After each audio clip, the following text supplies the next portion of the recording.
Hello, everyone, and welcome to another episode of the Society of the Eternal Mile podcast. I'm your host, Noah Sias. On today's episode, we're joined by another brother to the north, Jameson Berry. Jameson has held several titles in the industry, ranging from staff to talent buyer. As of recent, he's known as a partner with SummerCamp Productions out of London, Ontario, Canada.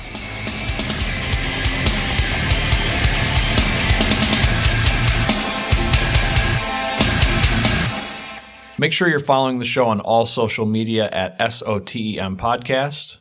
Make sure you're subscribed to the show on whatever platform you listen on. Don't forget about Patreon at patreon.com/SOTEM Podcast. And lastly, if you enjoy the show, consider leaving a review on whatever platform you listen on. Reviews help shows climb the ranks, so to speak, so if you have a spare minute, feel free to leave one. I wanted to talk about something real quick before we get started. If you're listening to this show, there's a good chance that you've either managed a Facebook page or you are currently.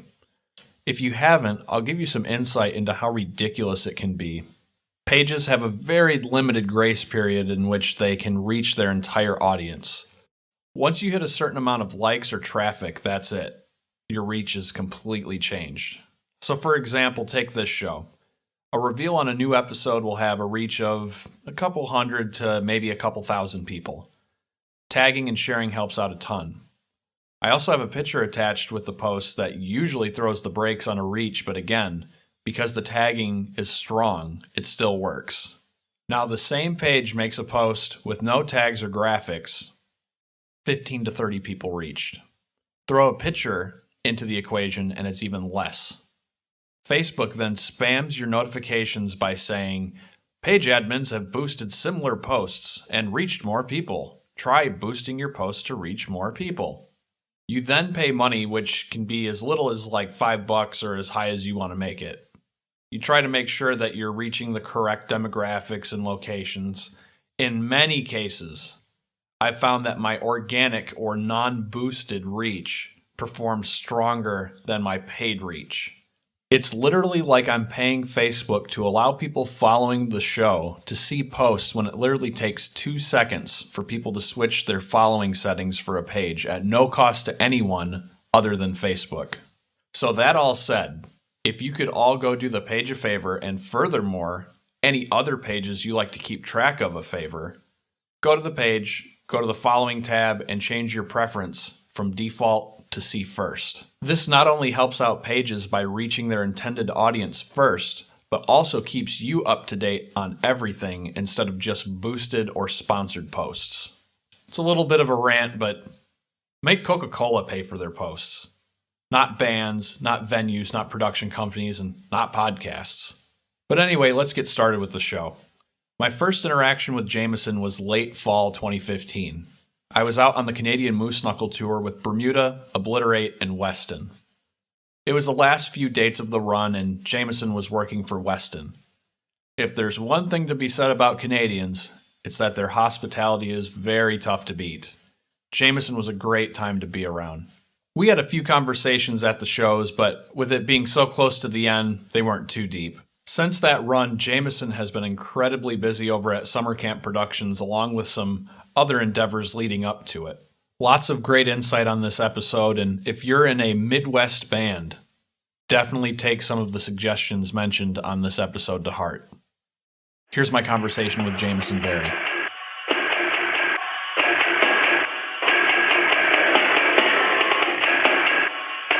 Jameson, welcome to the show. Thanks, Noah. How are you? Not too bad, brother. So you've been around two prominent scenes in Canada, London and Toronto. So let's start with London. When did you first start going to shows? Well, excluding the kind of the shows you go out to your dad with, like the bigger shows that happen outdoors, the festival kind of stuff. I started going to more like smaller clubs, kind of bar start style when I was 15, 16. So that's 10 years ago now. And since, and that's, I'm talking like Blessed by a Broken Heart, A Day to Remember, Every Time I Die, in venues that are about a 200, 300 cap. So kind of before all those bands kind of surged, and you kind of think they would be in bigger spots, but that was definitely a definitive, that's when I started going to shows. What were some of those venues? So biggest one I always loved to go into when I was a kid was called The Office, which is a legendary, really legendary punk venue, which is kind of anyone ever got their start here from like, Biff Naked to Tragically Hip even played there. There's many Canadian bands that really got through there. And then also we had Blink-182 through there. You've had Neurosis through there. You've had Napalm Death, like huge bands that had no business playing a small venue like that. Obviously, I wasn't around in that time, but all the posters are still on the wall. So you're in a great venue when you're there, kind of deal. About as cool as I have for my town, back in the early 2000s, we used to have this venue called the Harbor Theater, and it was this like 2-room movie theater that they churned, they call it the Harbor Theater now, but I think they used to call it the Rock Harbor or whatever, and it was 2 rooms with 2 stages, and at the time, it was kind of like, oh, hey, there's this band from out of town that's playing here. Right. They had hype at the time, but it was still kind of early. Fall Out Boy. Right. It's that's a great example. Yeah, it's just crazy. And then even in not that huge of bands, some of the heavyweights of, the middle of the 2000s were also playing in my town, like Tony Danza Tap Dance Extravaganza, See You Next Tuesday, a lot of those bands, Sine Opus, all these crazy bands. And of course, it's before I was into them. Right. So that's a perfect example for that is seeing Converge and having no idea really what I was seeing and not really liking it. And I was about 17, I think. And and then coming back to it today, just being like wanted to hit myself back then. But yeah, exactly. So to add to your point, so another venue that I went to, which is now the venue I worked at, before it was constructed, it actually had 3 stages in it. So it had a basement, which was called the Lounge, and it was maybe like 150, 200 cap, like if you did it right. And then upstairs, which was about 500, 600, which is like the big stage. And then up to the top of that, which was Rum Runners, which has been around forever. It's about a 500 because there's a big balcony. But so a lot of shows would happen in there. And then kind of depending on the weight of the bands. So I would have started seeing the Ghost Inside. And when I would see Ghost Inside, I saw them at the Lounge. And then I saw them at Rum Runners. And then I saw them in the middle based on them progressing as they went along, So that's also really cool. Nice. So how would you compare the scene then to today? So the scene then, I think anyone can agree with the fact that it's kind of got diluted, and not necessarily in the sense of subgenres, but especially with EDM or whatever. We don't really want to make that excuse, but it's real because people just stop going to shows, especially now with like technology and, people aren't really caring that much about music, I don't think. So there's a more of like making it kind of definitive on the local bands. And London's always had a good basis for good local bands, having friends that come out, making it, a sense of community. So back in the day, there was definitely the draw of having a lot of good bands that were coming over kind of consistently, especially here, like metalcore was really big. So we always had like As I Lay Dying come through and like bands like After the Burial and just like kind of those bands that really, really were starting to like get big. They kind of like always came through here. So there was always a fair amount of kids out. And then the local shows, again, they were kind of a lot of the bands that were from here. So like we had like Comeback Kid, we had Alexis on Fire. Those are perfect 2 examples because they used to open shows here. So as they grew, the scene grew. Basically, we're a micro Toronto, so we get spills down. So people will drive down just as much as we'll drive up. So it kind of gets split between the 2, but at the same time, we kind of have both of the same local bands. So like Structures as well, they used to play here all the time. Counterparts probably would play here 15 times in like a year, just like constantly playing. So the bigger those bands got, the bigger our scene got, the bigger the bands like rolled through. But in the last couple of years, a lot of those bands are either so big now that it's not really a thing anymore, and there hasn't really been any of those new up-and-comers. In a sense. So we're on our way, I think, but that's definitely the biggest change. So I would say there would be more people then, but right now it's more of a tight-knit community. So you moved to Toronto in 2011 and you spent 4 years there. How does the scene in Toronto compare to London? I mean, the scene in Toronto is ridiculous. I mean, you got 1 million people in the city. So in reality, you would think when a band, any like kind of large band, like a band like even like Within the Ruins when they used to play like Sneaky D's. I remember I saw Beartooth to like at Sneaky D's to like 20 people. And that was like the first kind of thing that Caleb did. He just came over. But a lot of times it was so like dilute. It was just like there were so many shows that would happen all the time that like a lot of times like they just didn't get promoted well, or they'd get buried within other promoters because they have a bigger show and they don't really care about this one. Or also there was just double shows going on at the same time. Like I said, I saw Within the Ruins at Sneaky D's, and then I walked, like 4 blocks and saw Turnstile. And that's me. I don't really, I just like bands for being bands. So being able to do that in Toronto was huge, but it's definitely weird because a lot of the shows, like, I don't know if like a Day to Remember would roll through, it would be like sold the fuck out. But then like you would have like Winds of Plague and Devil Driver, and it would be like 400 people. So it's just, you would think it's just kind of weird, but then you kind of like think about it, and a lot of like people from everywhere in GTA, which is expanded, right? They all come in. So if you have those popular bands, those bands are actually popular in Toronto. Whereas if you go to other places like here, some of those bands aren't as popular, just kind of based on, the way it is. But the thing I liked about Toronto was kind of instantly, once I started going to shows, I became friends with people like right away, just based on us liking certain bands and then us seeing at shows. They'd come down to London. I'd go up to Toronto before. So it was really, really cool to like be included and have like a group of friends you kind of consistently see at every show in such a big city. Right. So that was cool. And the amount of shows is insane.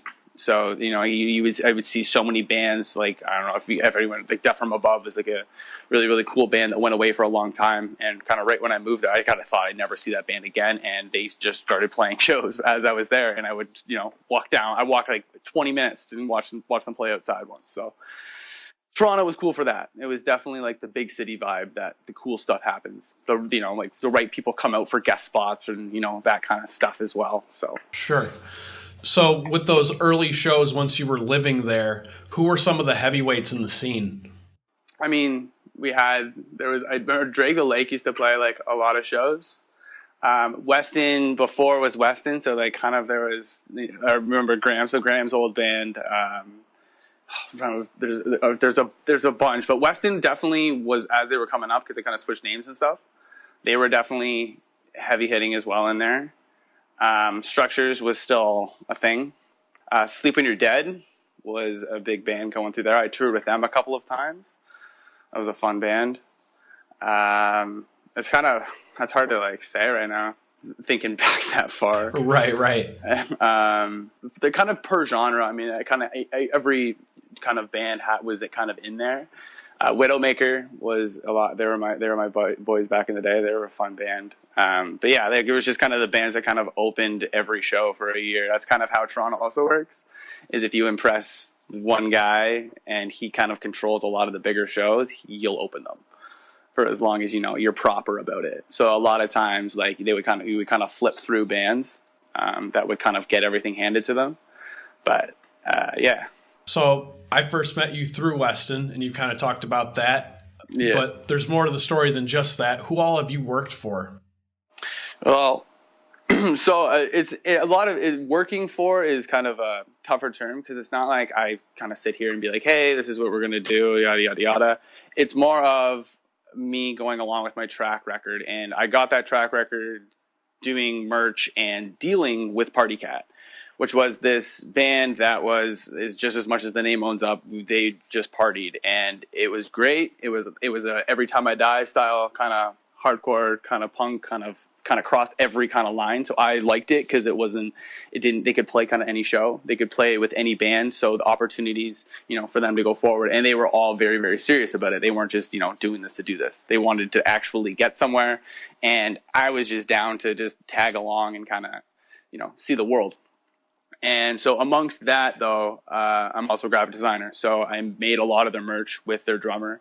And we would kind of do stuff, and then we get them printed, and then we'd hustle it, and then, we kind of build off that. So it was my bread and butter, literally, was selling merch on the road. And then amongst that, after a few tours and stuff, by the time I was the one making the grids on the bottom of the trailer for how to pack gear, and, just doing the extra step TM stuff without really knowing what a TM was. So then amongst me going there, a couple people kind of came in and helped us out, and then kind of really took a liking to each other, kind of showed me the way of, kind of day by day kind of schedules and stuff like that. And then I learned so much through them, and then actively doing it for the band over, the 3 years I was kind of tagging along in the back of that band. We just did a ton, and then I learned a ton, met a lot of people.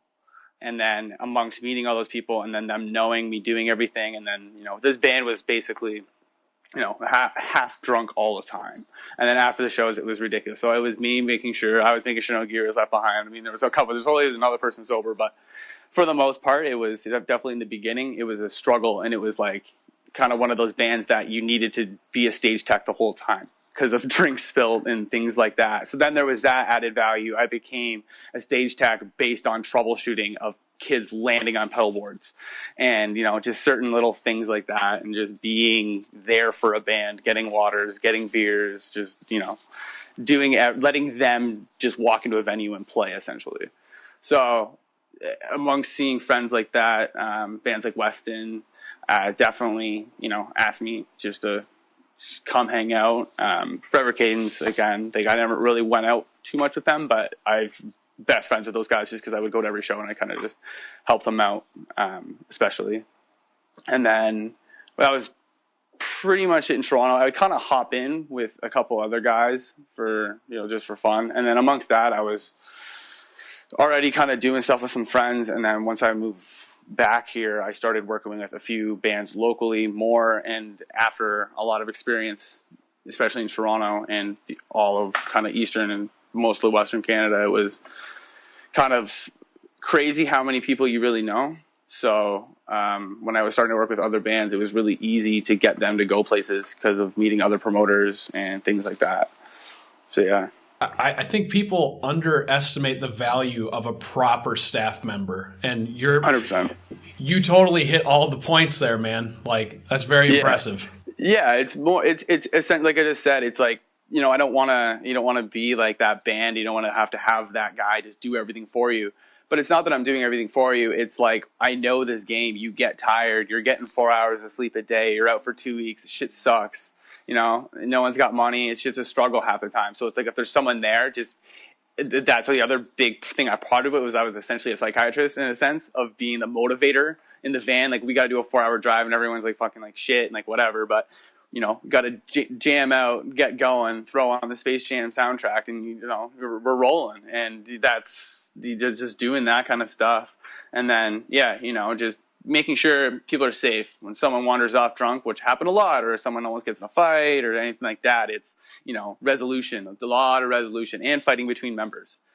But yeah, it is underestimated, and it takes a special person to do it, because all I really care about is, like, I want them to just perform their craft and, get somewhere with it. And it's hard to do that when you're kind of like, things go wrong, or you have technical difficulties, or, just little things, and then it makes the tour go south. And then anyone that's toured knows that there's all of a sudden there's someone that you thought you were best friends with, and you go out for 2.5 or 3 weeks with, and you're like, holy fuck, dude, it's just how it is. So, as long as you have someone out there, like, I'd have people venting on me about another person, and they're venting me about the same person. And I'm just like, you guys are idiots, just talk. And like, that kind of stuff can't happen, because I'm outside while being on the inside. You know what I mean? So it was more of me. I like to think about it of me just being, a fifth or a sixth or whatever the case may be member, but not actually ever playing. I'll take, just kind of like taking care of stuff, because I don't want to be associated with that, especially back then. But like, kind of now, I like it more, because especially when you got young bands, it's intimidating to walk up to promoters and demand amount of money, or when you get shorted and you're like, no, dude, or it's tough doing that. So that's something that I had to do a lot, and it was something that we luckily, as them all being 4 completely tatted up dudes, was able to squeeze money out of promoters that would try and pull kind of shit like that. And that's the way it is. We had an experience like that ourselves, right? And that's just kind of the way shit needs to be dealt with nowadays. So in 2015, you returned back to London. What was going on with the local scene at that time? When I got back, I already had obviously kind of, had my toes still in here, and in a sense of seeing what kind of bands were happening, and just kind of keeping track. A bunch of my friends are were in other local bands when I was here, like a lot of like kind of post-hardcore and stuff like that. And so when they were all in those kind of bands, they're obviously like the semi-bands, but that's people's first bands. That's just the way things work. And if you've been around enough, that the odds of making it off that are never, ever kind of real. It's the second or third band that kind of works out. And it's because you dilute out your members. You get the person that keeps kind of going. And that's kind of what it was starting to turn out here. So I know people that were all from different bands are all kind of like, half of one, half of another. And those bands I already liked. And then together, it just made them even better. So when I came back, I remember I just went to a couple local shows and I'm just like, these bands are so good. And they basically wait for Edie to grab like that cool hardcore band. So Expire would come through once a year, Backtrack would come through once a year. And these bands would just wait to open that show, which is fine, but it's like we need that in between. You need to build that up so that way when they play that show, there's still not just like 100, 150 kids there. We want to pack the place. So if you build up on your locals, you can go from there. So I'd go out to these shows and there was just basically bands playing to bands and there just wasn't that same kind of click. It kind of seemed like everyone was separate. Everyone was kind of in their own little groups. It wasn't like a community, like I said before, how it was and how everyone kind of like was there and there was a lot of people there. It just kind of was lacking. But then we would get like they would be like Memphis Mayfire or kind of bands like that and like the big stage bands and there'd be a bunch of kids out, but a lot of those kids weren't really from London and a lot of those people that I was mentioning before weren't going to those shows. So there was just a definite like in between kind of definitely lacking. And that's just because no one was really focusing on that anymore. And there was a really good all ages venue, which unfortunately closed, which definitely would really hurt the scene. So, there just basically kind of came down to no one was really throwing the shows. It was bands throwing shows or the big shows were happening. That's about it. So then at that point you became an independent promoter for that scene. Yeah. So basically right when I got back, obviously I had Forever Canes, which is now Cold Shoulder. They were hitting me up. And then I had Speaker, I had Weston, I had, a couple just friends kind of from all over the place that I had always been kind of said like, hey, like whatever our bands that I put up when they would come to Toronto and stay at my place and stuff like that. I'd be like, you can always come through. Any band that like Party Cat toured with. So yeah, Sleep Shaker I play here now twice, which is just awesome because they did so much for us and it's just really nice to return the favor. So when I was here, they're just asking me and everyone's playing like, yo, you gonna come play a show? Or we want to come down to your area to play a show. And I'm like, I don't really know if I can do. I can kind of point you towards the right people. And once I said I'll point you towards the right people, I'm like, there is no right people. You know what I mean? And I'm still sitting there. So I had, I'm me coming back and kind of hanging out with a few of my friends now and me kind of like, they're already asking me like for advice for their band. And in a sense of like, yo, like you should just throw a show. And then me kind of being like, would you play? Would you play? Would you play? And everyone's just like, yeah, we'll play shows, but there's no shows that happen. So it's like, okay, whatever show I have, I at least have the local bands, which is a lot of times the hardest part other than the venue. So there was a venue. I literally live like in the backyard of it over there, which is crazy. So I instantly, whatever, I worked up a deal with her and she was going to give the venue for, affordable price. I already had a sound guy. I kind of already connected all the dots really quickly just because of half being from here and just knowing the community and people and bands and whatever.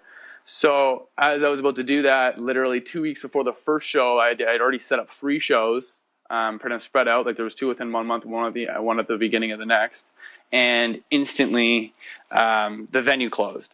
And so I was scrambling, where a bunch of us were scrambling. And Call the Office is as great as a venue as it is. There's a lot of stuff that goes on, and a lot of stuff, if it's not like, kind of their style, it's just not going to happen, which is fine. I understand that. I'm never going to argue that. But there's no other. It was there or the bigger venue, Rum Runners, that did all ages shows. That was it. There's no DIY spot. We don't have... we didn't have anywhere like going like that. We had houses, and that was another problem with London when I came back. To add to the whole kind of problem before, was there's a lot of basement shows going on. Full of Hell played in a basement that you could maybe fit 20 people into. I was standing like this with like the roof on my head watching. I couldn't even headbang because of it, and then I'm getting other people's heads in my face because of what it was. Great, I'm never gonna say that wasn't a shitty show, but like that didn't need to happen. You know what I mean? There's obviously a problem here. As cool as it was, it's not realistic. So, so then that's essentially it, pretty much. You keep referring to a venue that closed down. Which venue closed down? It's called APK. Okay, so I played there. Yeah, so yeah, you did. Yeah, right. So you played there. So yeah, that venue. And the worst part is apparently it was like bankrupt for like 3 months, and she just never told anyone. So then literally the locks just changed. Oh wow. So it was kind of like no one got any, and there was there wasn't the only person that had a show booked there too. So yeah, it was bad, but so basically there was no venues, and Rum Runners was the only other option, and for me to walk in there, it's going to cost me, well over like $500. So it's like, that's not realistic. Obviously, you don't know how many people are going to come out. And so then luckily I got kind of hooked up, and the guy that kind of runs there, Brandon Eady, he said, hey, you can use it. We'll figure it out after the show. I'm like, okay, that works for me. So then I basically that was the first, so I did that one show there that was, because it was 2 weeks difference, whatever. I flipped it. I pulled like 112 people out kind of deal, which was great. Obviously definitely a big pull with the locals, yada yada, but he kind of walked up and he's like, there's like 60 so people here I've never seen before. So that was really cool. And then so the other 2 shows, I had one at like a stupid billiards that got canceled, and I had to try to put, and then he was like, oh, I will do it, and then I couldn't because it was booked up at Rum Runners. So then I had to do that in a house, which is funny enough. But that was Misgiver, which was fun. So that was cool. And then I did that in the house. And then the next show after that, he's just like instantly like, no, do it in here. I was like, okay. So I did the 3 shows under no profit, which was what it was called. And and then amongst that was just the only one that I started as an independent. And it was essentially just me getting kind of lucky and getting a venue and having the bands, and then me handing, the bands just a little over gas money, and they were completely stoked. And that's, you know what I mean? I know that that's what really truly matters, and they're down to come help me. They're down to play because a bunch of kids came out, whatever, and the venue is gorgeous. So it kind of worked out for sure. It wouldn't be too much longer after that you'd be approached by SummerCamp Productions to become a partner. Right. So amongst that, he kind of started so basically this guy ran, give you a backstory on him. He ran the scene before, when I was talking about seeing all these bands in the lounge, and there was a venue called the Embassy, which was the most legendary place kind of London ever had. Obviously, just kind of besides Call the Office, if it wasn't burned down, it would give it a run for its money, just because every like good metal band there, Alex on Fire, played there probably like 15, 20 times. Like every time I've played there probably like 5 or 6 times. As like Dying's played there many times. I couldn't go see I Killed the Prom Queen because it was a 19+ show. Still, I really heard about that. But yeah, the place burned to the ground, so it was kind of very, very shitty. But at the same time, Edie was already moving away from it because it was kind of going downhill and no one was fixing it up. But it was that grungy, held together by stickers venue. And so he ran that for like 15+ years under SummerCamp. And so then he started kind of working around for other kind of promotions companies, since he had such a good backing and already had like a catalog of connections. So he then just got approached by the guys at the music hall just to be a full-time talent buyer, because they were doing renovations and opening it up to like about 16 to 1800 full-blown stage, and we're changing it to just the 2 stage, which is Rum Runners, and now this big stage. And so he started doing that. And so then his focus kind of instantly kind of fell off of not necessarily the local scene, but like the local young, like hardcore metal kind of, it's hard to keep track of that when you're focused on now doing pop and country and everything else under the sun. So he wasn't, so all of a sudden he kind of comes up, and I think it was Bury Your Dead. He goes, I got Bury Your Dead. And I'm like, really? Like, you're kidding? Because like there's a big band for me, obviously. It's my Instagram handle, but so it's just like it's a big thing. And I was like stoked. So he's just like, I need your help. I'm like, okay. So then whatever, he obviously needed help with like a poster and just the regular kind of little things, and then wanted to obviously use some of my pull, and then asked for what band should open. And then and it was kind of one of those things like, oh, who's on the packaging with Kublai Khan. I'm like, cool, I'll put a hardcore band on it then. That works out. Not a lot of these kids, barely any of them knew who Bury Your Dead was. So it was kind of one of those things where he's like, I don't even know how it'll do. I'm like, it'll be fine because we'll just, bring kids to school, essentially. And that's exactly what we did. So it was great. We did pretty much exactly what we wanted to do. And then amongst that, there was Exalt. And then there was like Ice Nine Kills or something like that. But again, I knew a post-hardcore band is obviously going to work, so I just kind of helped him build those shows. So after a few kind of times, and then amongst that, I was just being the nice guy, and then I would see TMs that I have known before. I remember when Siler rolled through, I've been weirdly friends with that band for a long time, so just being friends with them and kind of just catering them around and kind of being able to handle some of the stuff kind of in the musical is kind of like that friendly promoter kind of stuff. I kind of already just started automatically doing it. Like people were just asking me questions about London or, things like that. Or like asking me for Edie or what's going on. Like I was a promoter and I was able to do it. So then he naturally just kind of asked me if I wanted to do it. Wanted to join SummerCamp and kind of pick it up where he left it off in a sense of now we throw everything under the music hall.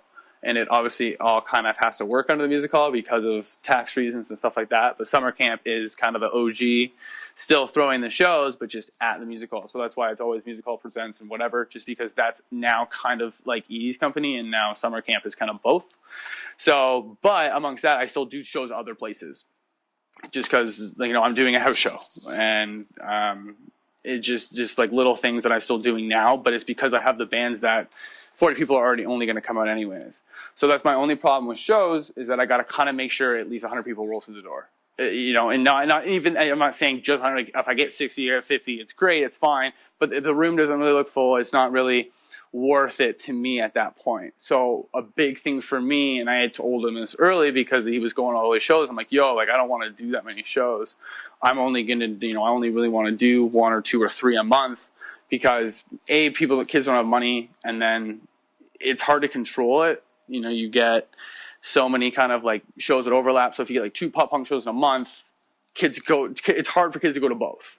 They kind of go to whatever one their friend's playing, and that gets tough. And then amongst that, so a lot of the local bands, just as much as we have a lot of local bands, we kind of got like one per genre. We don't really have a pocket of a bunch of like gent bands. Well, actually, we do have a pocket of a bunch of gent bands, but we didn't have like the melodic hardcore bands or like just like like the kind of like pop punk bands. We kind of got like 1 or 2 per, and so it makes it tough to be like, well, let's just bring all these shows in, because then we don't have people to open them. So it was a lot of just kind of like picking in who's popular now, who's going to pull now, who's, a reputable band, and just things like that. And I've always just been so far deep into music that we've always agreed on certain things, and we have a lot of bands that we both like. So it was just a natural thing, I think, for him to like bring it on. And then he knows that I work hard and I've done all this shit. Like for me to have dealt with Party Cat obviously speaks numbers, because this band was a shit show. But hey, it gave me character. It made me learn things, Well, you definitely have one hell of a beginning, and to get where you are now, man, congrats. You've definitely earned it. Thanks, man. It's fun. So let's have a discussion about the Eternal Mile. What was the first show you booked, and what was the lineup? The first show I ever booked, funny enough, there's one, which is Weston, which is the second one, and then this would be the first one. So the first one that was ever thrown under No Profit, which was like my little thing, which was PROFET, so like no profit, but obviously with a pun. And so that's another thing. To add everything, I really want to say this. When I throw shows, any back end that I have, I do not take for myself. I split as much of everything as I can equally amongst bands on whatever we agree upon. Anything left either gets left behind or goes into my own personal pot, which then gains up to whenever I lose money on a show. I don't technically lose money on a show. It stays where it is. It happens where it is. That way I don't lose money in my pocket. No profit. So first show is Kennedy from Montreal, and then a band called Soul Sucker from London, and then Liam Dagger, Hindsight, which is now a band called Certainty, and Safe Haven opened. Incredibly, incredibly positive. a lot of the bands were all people, like all the local bands were people I had known before. They were down to come play, play a show. And the guys in Kennedy I have known for a while, and I was a fan of that band. And then the Soul Sucker kids I was, again, friends with, and they were kind of approaching me to work with them and kind of wanted to do stuff. So this was just like definitely a, like, hey, I want to do this. And then for me to be like, hey, I'm just going to throw this at the APK, which it actually says right there, which is really funny. And then having it change last minute, I'm like, great, I just try and do something solid and it fucking falls through on me. Great. Like, how am I going to do this? Now I'm just like, why did I even start doing this? And instantly, having it be able to go over to Rum Runners, which is a venue that I have attended, hundreds of shows, probably literally, but probably then it would have only been about 50, but it was huge, in a sense of like, it's not like I play in a band and I'm like, hey, I want to play this stage. No, it was the different side of me of always working for bands and now me doing this and me just instantly throwing it at this venue. So it was really, really cool, and a ton of people came out. And I remember there being a bunch of mosh, and I knew the security guards, and it was one of the first shows that they had said that people were able to like throw down and kind of like punch each other and not get in trouble with it, because I was kind of keeping a cool level ground. So that's an instant like huge thing. It's because I was one of those assholes back in the day, but now I'm not. But I get it, so I'm able to be that. As, you know what I mean? Essentially, the guy on the inside being like, no one's fighting, And then when people are fighting, we'll figure it out. So that was like a kind of hey, this is going to work out kind of deal. Like, I'm going to keep throwing shows in London right now, or like the next two I actually already have booked are going to work. So since then, how many shows do you think you've booked? I have booked about, personally, like building lineups, I have done, I'd say at least, I actually should count that. Why didn't I count that? But like 25, I would say. I would say, just because I've done about at least like 2 a month on average, I would say, in a sense of building lineups. And then amongst that, there's been so many with summer camp with me and Edie. We just kind of talk, and like it's just like, hey, do we have Dayseeker? And I'm like, I don't know, And then there's just like little bands, and then it's like him. Or it's like, do we get North Lane? Or, it's kind of like a yes or no to all the messages and all the kind of the bands that roll through. So there's obviously hits and misses on a lot of stuff. But amongst that, there's ones that I have a lot of faith in, and then I kind of be like, yes, like this is going to happen. And it doesn't become my show, but it kind of becomes, it's our show. So amongst being like ours, we at least, I would say there's at least 30 to 40 shows a year that are like heavier shows.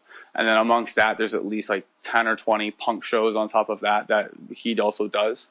And then there's like so many rock shows in between all of that, man. Like it's kind of hard to kind of keep track of it. But I would say like I said, I keep it very like modest. So I say two or like, 2 a month, which would put it about like 25. So any hometown heroes you think people should be checking out? Right now, Strange Ways. So they're a crossover thrash band. Awesome dudes. Perfect example of people that came from all three different awesome bands. And then they went into another band, and then they went into this. And so it's kind of, they're a 3-piece, and it's just perfect. Like, I've known all those guys. They're all great friends of mine. It's a very natural thing for them to go. And they just recorded with Taylor Young out in Cali there.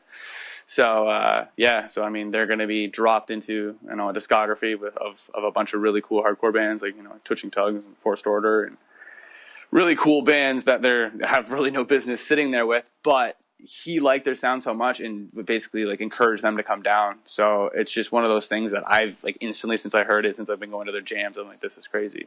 But yes, check that band out. Safe Haven again. They're really, really good. A lot of core band. Then we got Kingpin, which is like a kind of almost a spoken word hardcore, and they've always been like kind of hometown heroes in a sense, and they've never really like broken out. But I think with their new album, if they actually want to push out, they could. Cheapside, which is an easycore band, kind of doing the revival right now, which is really funny. So obviously for the likes of like A Day to Remember and 4 Years Strong. and it's really, really cool. They're a bunch of kids really, really pushing it. Other than that, there's the guys in Heart Attack Kids. This is a 2-piece punk band. They've been out for quite a while now. They're about to break into the States. And then Certainty, which is an emo band. They've now about to break into the States and kind of going pretty far. The guitarist Brent, he's really, really hard worker, and he's kind of made a lot of connections, and he really wants to do something. So I kind of have faith in that band in a sense of I know how he's going to push it. And I think that's a big thing within bands. I wouldn't really necessarily back bands unless they have that 1 or 2 members that actually want to do it and they all get together. Like I said, I've toured with bands. It's kind of obvious to see what bands can actually gel when they are out in like the middle of nowhere sleeping on a Walmart parking lot 2 nights in a row. It's not for everyone. So you can kind of see that within people. So it's like, there's not a lot. The only problem I'd say with London is there's not a lot of bands kind of touring that are like actually doing shit. They're not necessarily a London band, but I will say like Aiden's from here, so Falsifier is probably the main band out of this area doing anything and everything.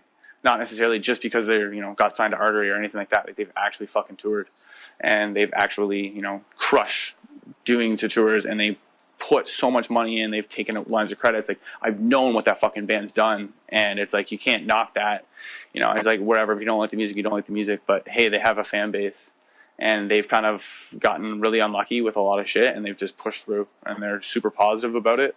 So they're definitely the hometown hero. I would say it would be Falsifier right now, for sure. I feel like promoters definitely get some heat for the success of a show, and sometimes rightfully so, and other times not. What would you say is a common misconception about promoters? I would say I would say how hard it actually like kind of is, in a sense of it's like I'm only saying that because for what I do and for like the kind of the way it looks on the outside, it kind of looks like I do a lot more than I actually do. But considering I work like 9 to 5 and I do a lot of things, like it's kind of stressful when you got people kind of breathing down your neck and you're trying to just do stuff and. Shows like saying no to bands being like, no, like, you can't play this show, or no, the packaging isn't going to do well. Like having to kind of like break reality to bands is probably, I would say, like kind of the hardest part, which makes it a harder job because, it's a lot of like, like you kind of got to like teach bands, you got to kind of coach bands that you start to like book. So that's kind of why I've fallen in love with it, is seeing bands come in that are like very unprofessional and be like, pull them aside. And then when they listen to you, you're like, hey, that's what's up. But then when bands don't listen to you, or when you've heard, stories from other bands from other promoters and things like that, like, in a sense of like you book a band and they're like, oh, like heads up. And you're like, fuck, you just never want to hear that. So it's really hard to like stay on top of everything and kind of figure out all the shows. And like I said, space them out. So I know that I'm not going to overlap anything, or I'm not going to like, I'm trying to treat every band as equally as I can. And it's like, if you don't get a show here, I'll get you a show there. So it's remembering all of that. But yeah. And then, like, especially like if you were trying to make a living off this shit, like, fuck. For me, it would be like, it takes so long. I mean, I might be on my way there. Who knows? Once you make bigger connections. But at my level, when I'm booking local bands and I'm booking mid-sized bands, you can't be in it for money, like at all. So it definitely takes like a special kind of like mind, in a sense of like, if I didn't physically have to work at a computer all day and be able to have Messenger open and shit like that, it wouldn't work. Just because you're talking to so many people about dates that are, 5 months apart. And you're just trying to figure stuff out. And then amongst that, that's also, I guess, like me doing all this. I try and help bands, or I try and help routings that come into Canada, things like that, just because of obviously my experience. And it's not, I hate nothing. I hate more than someone not from here coming in being like, oh, we're just going to do this. I'm like, that's not going to work. Like, it'll be fine. I'm like, you kind of got to pick the people to listen to, So that actually takes me into another conversation and a little bit of a story that I want to cover. Getting into Canada as a band. Now, I've been to Canada once as far as touring is concerned, and almost did coast to coast. Started in Vancouver and went as far east as Ottawa. Also went as far north as Edmonton. That entire run, maybe minus one show, was a great time. Kids are very appreciative when bands come into the country. Correct. To our surprise, it was very easy coming in. Mm-hmm. Leaving, on the other hand, was a little bit of a different story, but it was kind of our own fault when we found ourselves going through the commercial truck line in Detroit. That's definitely your own fault. But thankfully, the dude was cool about it.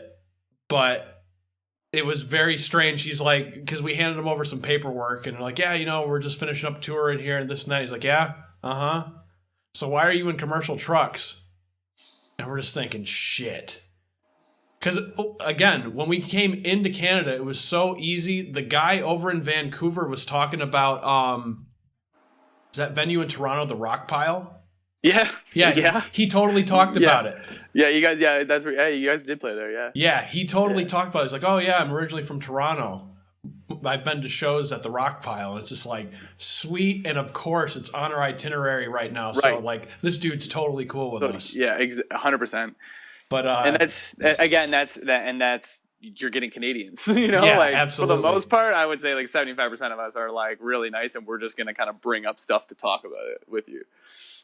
For you as a promoter, do you get a lot of show opportunities from U.S. bands? More so now.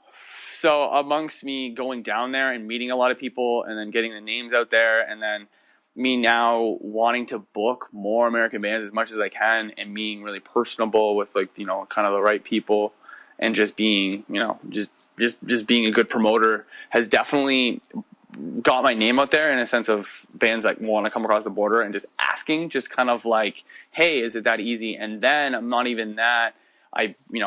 For Canadian bands to go over there, it's like so much ridiculous, like visas, and it's a ton of money. It's a ton of money, and it's a huge struggle. So the more American bands, like, they kind of realize that, they're like, holy shit, like, we see all these Canadian bands like kind of like pushing to come over, yet we can just go like right there.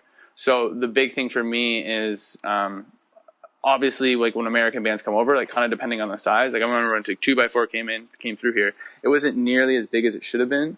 But that was a band that, like, a lot of people had listened to forever, and they just never came over. They just never really thought to come over here. So it's kind of crazy. And then there's bands like Kublai Khan that have kind of come over here like since the beginning, and they're like, we love Canada. Like, it's cool. Like you said, like, people are so stoked because you're like, hey, you came. Like, there's not a lot of bands that come really early.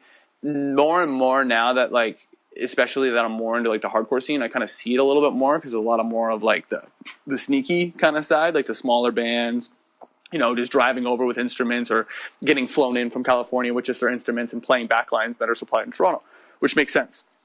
But again, that's also Toronto, so like that's kind of where you want to go. So as far as London, people don't realize that there's like a scene here, and they don't think it's really worth it as a stop. But then as soon as they come here, they're like, hey, like, this is cool. So then they come back, they tell their friends, and it kind of just goes from there. So that obviously happened a lot back in the day. And so now, obviously, there's been a little bit of a scrub zone, and then now we're kind of trying to get that back. There's a band, random American band. My buddy Joe booked it, and back in, I don't know, what would have been like 2011 or so, not even, maybe 10, and it was Texas in July. No-name American band, whatever. Played a small club called Moon Over Marin, which is this really long, narrow hall. And a lot of people came out because there were like 7 local bands on it, whatever, the old school way. And it was a sick band. And then they were like, Canada's cool. They came back, and they always came back. They always came back through ever since, because they're like, no, Canada's cool, and it's really easy to get over, and it's just fun. So the more bands that come over, the more they realize to come back. Like you would say, if you got the opportunity to come, you'd probably come. Oh, absolutely. Right? So simple as that. I was working with a local band in my area called Ergaster, and being on the complete opposite side of the state from Detroit, we don't have anything for a scene in our local town here. And you're Grand Rapids, right? Or I'm 45 minutes away from it towards the coast. Oh, geez. Yeah. Wow. So unless you're Whitechapel or something absurd like that, right, it's next to impossible to get in Grand Rapids or West Michigan. Right. Now, you can look at Lansing or the greater Detroit area. Yep. Full embrace of it. 100%. And when I was working with Ergaster, looking into some of their early shows, we actually were considering Windsor, London, and some of the outskirts of Toronto just from my experience with it. Right. So you can go, 4 or 5 hours south and go through what you have your dead states until you kind of get into you get in Kentucky and things like that. But it's hard. It's hard to get shows there. Whereas when you're an American band coming to Canada, a lot more people will take it, and you're at the same distance. Right. With just a lake in between that you have to cross, Yeah. Yeah. So that's definitely, for sure. I think Michigan bands who don't take advantage of that are crazy. So it happens a little bit more. So we there's our drummer for Short Leash from Michigan lives here. And that's because we went over there for so much. We still go. Like, I go to Detroit shows all the time because I can go 2 hours to Toronto and drive in fucking traffic and pay like $15 for parking and, deal with a bunch of shit. And like the shows are packed most of the time or, whatever. Or I can go to Detroit and see the band to like, not necessarily no one, but half the amount of people in such a better environment. And like, I personally love going to the States for cigarettes and for, beer, and everything is just kind of cheaper in the sense. And then the food, like McDonald's is incredibly cheap. So it's like almost just worth it just to go down there. So amongst doing that, we've definitely pulled a lot of bands, and a lot more bands are hitting me up from the Michigan area because they realize it's only 2 hours away. I have a guy, my dude Tyson from Windsor. He does a lot of bands. He just had Homewrecker over. He pulls a lot of like those border city bands, and it's a big thing. And another thing that a lot of people don't realize, if you're going up to like upstate New York, like Buffalo or like Syracuse or even Albany, you're cutting through Niagara. And if you're coming from like the west, you, instead of driving all the way through Pennsylvania because it's huge, if you don't have a show through there, you can save 3 hours literally just driving straight through. And London is right in between that.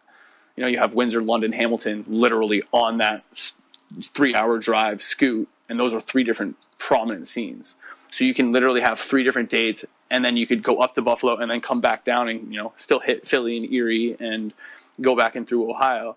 So like that's kind of like a really popular routing that like I've really pushed, and I use that in a sense for bands that have tried to like wanted to come through here, or I kind of promote that to people to be like, hey, if you're going to do a tour, this is kind of like the cleanest way to do it. And then Toronto amongst that is like an hour reach out. So that's a lot of times what happens. I've actually played with a band from Canada in Canada and in Michigan, and that was Amnesty.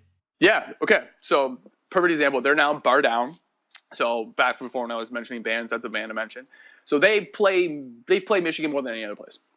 And as amongst their Amnesty, that was another thing they did as well. So, I was booking shows for them. My second show I ever did was they played it, and I've been friends with those guys forever. Back with the Party Cat days, they all kind of played and were coming out to shows in different bands. So I met them very early on, like while they were still in high school. And then for them now coming up to where they are now, in a sense of, definitely like they play in like a beatdown kind of hardcore band. And it's, it's really, really cool because they have, a kind of a fan base in the States, and then they kind of have a fan base here. And it really works well for them to like kind of branch out from there, because now they have local shows for me, which is an hour, kind of north, and then they go an hour kind of west down into Detroit, and it's like they're kind of right in between both of them. And then Windsor's an hour away, so they're over in Sarnia. So it works out really, really, really well for them, for sure. Yeah, we had played with them at the APK, and then we played with them just a few months after that at the Sanctuary. Right. Rest in peace. Yeah, what a interesting. That had like two iterations, didn't it? Right. So Max tried to open another one, and it never went through. He ran into a bunch of different random issues. Zoning was, I don't really know specifics, but eventually he couldn't open it, so he just stuck with his other one, which he like lives above. So it was like, essentially his house that he kind of had, and it was essentially like having like a jam space below your place, and it was just like the best venue ever. I fucking love that place like so much, and it did so much for the Detroit scene. It gave us like Canadian bands. So a band from here, like Soul Sucker from here, played there like almost 5 times within a year. And for a Canadian band to come being able to play the States like that is insane. And not even that, it's not like they were like, yo, get us on the show. He was asking. People were asking for it. So for that to happen is crazy. And then all it takes is a DIY venue that, you know, that he can actually throw $5 shows on, because his overhead isn't really anything other than his gear, right? So he did so much for Canadian bands like Amnesty as well, because he just gave them all an outlet to meet American bands, which was the biggest thing for like all my friends, because then, you know, you meet bands and you meet other bands and then you do the tour and then you do, you know, 4 dates in Canada, you do 4 dates in the States. And it's, you know, it's a really easy thing to do, but without having that meeting point, which is what that venue really was. So that's why it's like, it sucks that it's gone, because there were so many bands that I was ready to be like, oh, I can't wait for you to play here. And now they won't ever get the chance. But, yeah. Right. So I'm curious to hear your advice to a few different groups of people as a promoter. For starters, how about local bands? I mean, etiquette is probably like the biggest thing. It kind of sucks, but we're kind of in that world of, if you're an easy band to work with, or, you know, it's just, if something's easy, then it's just better. That's just the way we are now. So if you show up and, you know, you're kind of neat and tidy, you know, you can put your gear away nice and, you know, right where I kind of tell you to, or right where your kind of other bands are doing it. You Tetris it nicely in the corner. You know, you kind of get everything out of the way. You're not goofing off in the venue. You're not, you know, just kind of being professional where you need to be professional. Like, I'm not saying like be like just normal dudes. It's like, no, we're all not normal dudes, but in a sense of like, don't be an idiot. It's the biggest thing. It's like, what a lot of people forget is that, like, you know, like, it's your job. You're trying to make money off of your craft. So you don't want to be taken as a joke. You know, so it's like, just like working hard. And then I think especially it's kind of focus, like hone in on what you're doing, and kind of like, you know, kind of represent it. Like, if you're going to, you know, if you are going to play, if you want to play for that, you know, you want to open for Memphis Mayfire, you want to open for a big like band like that, don't act like a big band right off the start. Play whatever, you know, whatever shows you can get. Don't be specific on what show you play. You know, it shouldn't matter that the band isn't the biggest band in the world, like whatever. Yeah, it sucks. You have to sell tickets, but that's just the reality, because without the shitty shows, there's no good shows. You know, you're not going to get everything really, really good handed to you unless you go through the crap. It's just like any like tour anyone goes on, there's shows that fall through, but then there's shows that are awesome and it makes up for everything. So all the crap shows you play, or like, you know, you open shows and there's only 20 kids there, and then all of a sudden the next band plays and there's like 70 kids there, and you're like, oh, what the fuck? Guess what? On the next couple of shows, you'll be that second band. You know, you got to go through the steps. It's just a giant ladder. And that's what I was mentioning before. A lot of bands kind of get discouraged because they're like, this band's brand new and they're already playing all these shows. But guess what? All of those people were in bands that were like you, that grinded and played all these shows for like 2 or 3 years and, you know, never really got anywhere. So what do? You hit reset. And then when there's people like, I know them and you have faith in them, and then they know so many people that they can just naturally push out and sell tickets without, you know, necessarily having to like try and be Facebook whores about it. That is obviously the bands that I'm going to book, but it's not like I'm not looking for the other ones, but that's where those bands aren't going to open. You know, the other bands that I have open, or the bands that I have early on shows, are the bands that I'm trying to see. Are they going to, you know, keep going? You know, are they going to have what it takes? Do I book them again? You know, when, you know, and then a lot of that is when you like kind of hit up a promoter. You know, don't tell me that you're going to bring a lot of people out, even though you're from an hour and a half away, and you know, your whatever, your bassist goes to school in London. That doesn't make me want to book your band. If you are a good band and you explain yourself well and you have good, you know, I'm not even saying the good recordings. If you have a good backing, you have, you know, if you have kind of what it takes, I'll give you that shot. But then if I give you that shot and it kind of cuts back in my face, then why am I doing that? You know, it's simple. So yeah, end of the day, just being professional and remembering that you were trying to make money off of this. So you're not going to go to your regular ass job and be an idiot. Simple.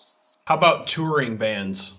Touring bands is way more than what I just said, in a sense of, especially with gear, have road cases, have proper transportation, is if with any of that, if your gear is laying around and your gear is like breaking or it's exposed and it just doesn't look like, like you should be on the road, and if you're rolling up with like a tarp over a trailer, or you got a truck with like your truck bed filled, or I don't care if you have an SUV and a trailer, as long as like everything's kind of confined and that you can tell, you're like, hey, this band could drive 8 hours in this, I don't want to see it, because it doesn't give me faith that you've taken the proper steps into actually doing what you want to do. Because having a van and having transportation is definitely the forefront, and that's a big thing for comfort. You'll never make it as a band if you don't have personal space, even if it's an inch. I toured across the states for a cumulative like almost 4 weeks in a minivan with 5 dudes with gear, and it was fucked. Any chance you got to sleep, you couldn't. 2 people could sleep in the van uncomfortably, and that was it. So we were sleeping on parking lot, and I was sleeping in the other band's vans and like shotgun and just like things like that. So it's like, that's definitely not for everyone. So if I see you roll up in a van and you got like, your road cases and you got your band name on all your shit, and you got like a, proper merch set up, and you kind of go in and you have a kind of routine amongst members, like you load in smooth, get everything set up smooth, and kind of walk away early and just kind of dust in your hands. Great. If you're showing up late and you're handing me, like just random drum gear, you're handing me a tom that's not in a case, or you're handing me random stands that aren't in a bag, like things like that, because where we load in, we have an elevator that lifts you up. So it's kind of like, if you're organized, it's really, really smooth. If you're unorganized, it sucks. It just doesn't work. And at the end of the day, when I'm trying to do some things like really smoothly, and I see all these bands being really smooth, the bands that don't do it start to stand out more in a way. And the biggest thing is a lot of local bands have it together more than other touring bands, and that's because of the internet. But that's besides the point. Bands get bigger before they're actually big, and then they come through, and then they tour once, and you never hear of them again. And that's kind of the whole main thing about it. If you're not professional, you're not going to get anywhere. Lastly, what advice would you give to someone who is interested in becoming a promoter? Don't be poor. I mean, I wouldn't do this if I didn't have a full-time job where I live very comfortably. I obviously paid my dues for that. I went to school, and amongst me doing everything I just said with touring and all that, I did that while I was in school. I'm a graphic designer, so I could submit my project over on my laptop. I have my laptop on me all the time. We're sitting outside random coffee shops, me submitting projects. I grinded, but I got it, and now I work my professional job. But I'm not going to give up on music. So the reason why I promote is because I am passionate about it. And like for anything, you can't go into something without being 100%. Like there's just no way. So if you're going to go into throwing shows to make money, that's just not going to happen. I mean, even if you do make money, you make $200 on a show. What's that going to do for you? Like great. Anytime I actually have ever made money as well, I just buy merch. Which is, that's just the way it kind of works. Like, especially when I hand my friends, like, I'll hand them like $100. They're like, "Are you kidding, man? We don't need this." They hand me back money, and I throw it back on the table, being like, "Give me a shirt," because I'm not in it to do that. And I think that's why a lot of times that I'm respected, and I don't want the promoters out there that like make money to be like, "Yo, fuck you," because you've got somewhere to a point where you can do this, and you didn't just do this. Every promoter that you see now that does the big shows, they worked at HMV, they worked at those random other jobs, or they work at music stores. Most of them had that daytime job before they became money making promoters. So if you're going to do like local shows, have a good basis, and not necessarily have a good following, but have a good reputation in a sense of bands are going to listen to you, bands are going to play your shows. They're not going to, it's not a bunch of question marks when this person hits you up for a show. And then if you are going to do that, if you know people that know bands, kind of go through them, kind of be like, that way you can kind of get to be like, no, this guy's cool, whatever, kind of break that ice, have people break the ice for you. Because that's the biggest part of throwing shows, is having good local bands and being able to have a certain amount of people through the door right away. Because any touring band, I've had many bands. I had To the Wind here And we had local bands play, and they even said that we usually never have bands that kind of match our style. And I had a bunch of bands that matched their style. And after Kingpin played, half the crowd left. Even though it was To the Wind and Capsize playing, a bunch of people were only there for the local bands. And they like pulled me aside, were like, this is super cool. Like, you know what I mean? I was like, sorry so many people left. Like, that's kind of crazy. He's like, no. Like, that was really, really cool. Like, you have exactly what like you want to see when you're a touring band coming to a random place that you've never been before, but you haven't been to in a long time. So if you're gonna throw shows, have friends in bands. Like, that's it. My biggest pet peeve is that promoter that's in a band and he's promoting so he can get his band next to that whoever's headlining. That's the biggest struggle. That's always like the biggest problem is if you're promoting to try just that's because that's how your band gets shows. It doesn't work like that. There's a lot of people that promote that play in bands, but they will even say they don't promote so their band can play shows. It's just in a sense of like, so many people and you're tired of doing it. The only reason why I promote to this day, or it's because I take care of bands the way I have, is because of all the shitty ass promoters out there. That's it. I've been fucked over. We've had to put people against the wall, make people cry, have people not show up. Everything under the sun I've pretty much seen with promoters. And then every time you get that one good one with a fucking awesome venue and everything set up, everything smooth, it's like the best thing ever. Anyone in a band can say that. So as long as you can offer that, then do it. If you can't offer that, then don't, and never force yourself to throw a show either.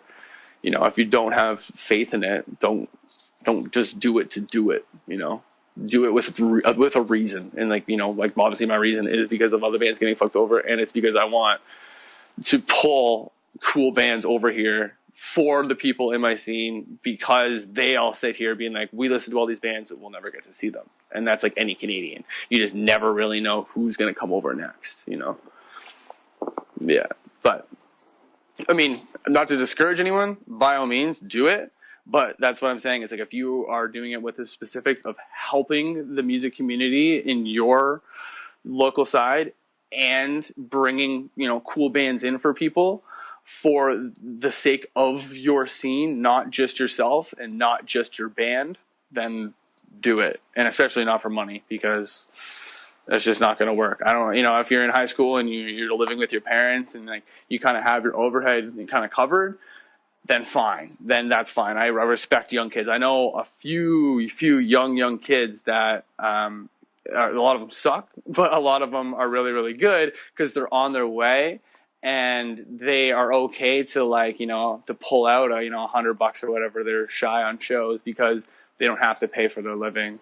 They're not like most of us that are like me. I'm like, I'm the in between. I'm obviously an adult and I have to pay everything, but I wouldn't do this if I didn't have a job. If I didn't have money that I was like, holy shit, this show completely flopped, I need to take out money, I'm not crying about it. I don't need someone dragging me to an ATM.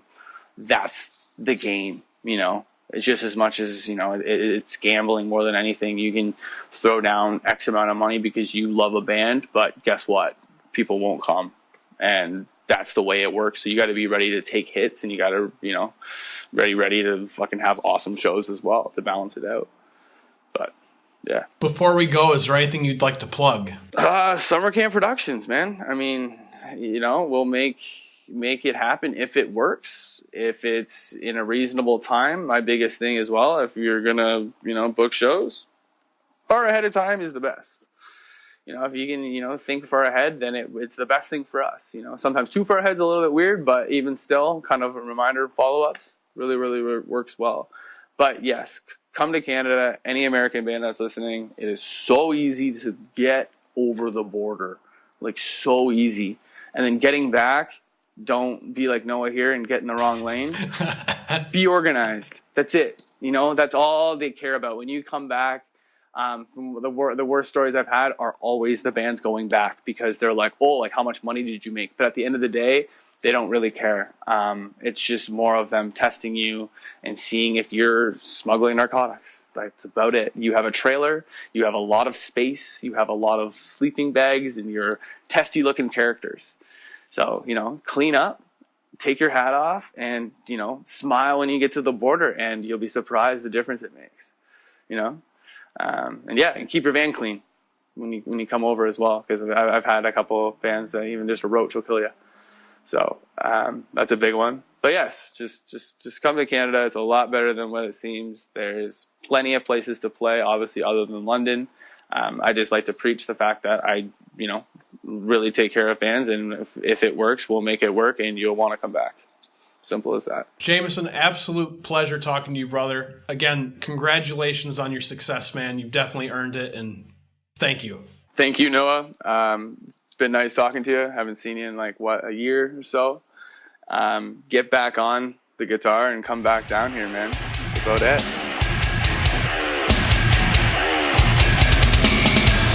That concludes this episode. I'd like to thank Jameson for being on the show. Check out SummerCamp Productions on social media to find shows in the London area or for booking information. And if you work with Jameson, be sure to tell him that you heard him on the show. Make sure you're following the show on social media, subscribe in your podcast app, and if you enjoy the show, stop on over to Patreon and show your support. I've been Noah Sias, and as always, thank you for listening.